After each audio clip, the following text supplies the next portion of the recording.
Bismillahirrahmanirrahim. Assalamualaikum warahmatullahi wabarakatuh. Alhamdulillahilladzi anzala as-sakinata fi qulubil mu'minin liyazdadu imanan ma'a imanihim. Allahumma salli wa sallim wa barik ala sayyidina wa maulana Muhammad wa ala alihi wa ashabihi ajma'in. Amma ba'du. Para pemirsa yang budiman di seluruh penjuru tanah air, andai kata kita benar-benar bisa menempatkan diri kita secara tepat sekali dalam hidup ini, niscaya hidup ini akan lebih ringan, lebih indah, dan lebih barokah. Sayang, kita kadang tidak cukup waktu untuk mengenal diri, sehingga kita merasa lebih dari kenyataan, atau merasa lebih rendah dari karunia yang Allah berikan. Setidaknya inilah hikmah yang akan kita simak dalam kajian kitab Hikam yang ke-11. Silakan Ustaz. Bismillahirrahmanirrahim. Idfin wujudaka fi ardil humuli, fama nabata mimma lam yudfan la yatimma nataijuhu. Tanamlah dirimu dalam tanah kerendahan, sebab tiap sesuatu yang tumbuh tetapi tidak ditanam, maka tidak sempurna hasil buahnya. Rasulullah sallallahu alaihi wasallam bersabda, "Man tawadhu'a rafa'ahu Allahu, wa man takabbara wada'ahu Allahu." Siapa yang merendah diri, maka Allah akan memuliakannya. Dan siapa yang sombong, besar diri, Allah akan menghinanya.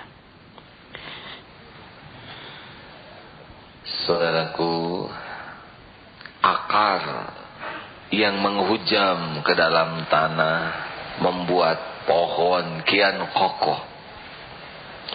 Tapi pohon yang akarnya jauh dari tanah, disiram air, pohon bisa rontok.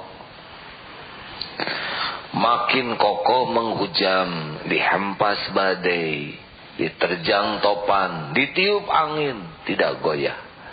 Tampaknya orang-orang yang benar-benar menikmati hidup, buah dari amal, adalah orang-orang yang tawadu, orang-orang yang rendah hati.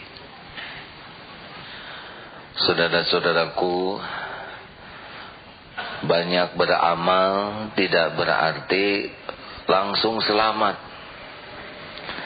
Kalau sebelum amal, tipu dayanya adalah enggan beramal. Kalau sebelum beramal, tipu dayanya niat yang salah, ingin dipuji amal-amalnya sebagai amal kebaikan. Ketika sedang beramal, cobaannya ada lagi. Cobaannya adalah enggan menyempurnakan amalnya, ingin tidak tuntas. Dan ketika selesai beramal, ada lagi cobaannya, yaitu menjadi ujub, merasa diri paling beramal, merasa diri lebih dari orang lain amalnya. Semua ini benar-benar butuh perjuangan. Imam Ibnu Athaillah menganjurkan tawadu. Tanam di bumi kerendahan hati agar sempurna amal-amalnya. Jikalau kita benar-benar ingin menikmati tawadu, beberapa rahasianya adalah: pertama, kita harus selalu sadar bahwa yang membuat kita beramal bukan kita, tapi taufik Allah. Seperti yang kemarin diungkap, kita bisa bersedekah. Uangnya dari mana? Kalau tidak dititipi rezeki oleh Allah, tidak bisa bersedekah. Sekarang kita punya uang, tapi Allah tidak memberikan jalan bagi kita orang-orang di sekitar kita tidak butuh, kita tidak keluar itu uang. Sudah ada rezeki oleh Allah, digerakkan orang yang perlu. Ada perlu pembangunan masjid, ada yang perlu dilunasi hutang, itu Allah yang ngatur dan ketemu dengan kita. Sudah kita bisa bersedekah, kita diringankan hati kita. Kan ada yang sedekah tapi hati jadi mangkal. Oleh karena itu kita harus tahu rangkaian semua amal ini hanya Allah lah yang berbuat. Tidak usah diingat-ingat, tidak usah disebut-sebut amal kita, karena Allah lah sebetulnya yang membuat kita bisa beramal. Satu itu. Bahkan bagaimana Ustaz, ada seorang ahli hikmah yang mengucapkan kata-kata hikmah. Silakan. Salah satunya adalah Syekh Ibrahim bin Azam radhiyallahu anhu berkata, "Ma sadaqallaha man ahabba syuhrata." Tidak benar-benar bertujuan kepada Allah siapa yang ingin masyhur atau terkenal. Bahkan Syekh Ayyub Asy-Syakhtiyani radhiyallahu anhu berkata, "Wallahi ma sadaqallaha 'abdun illa sarruhu alla yash'ura bimakani."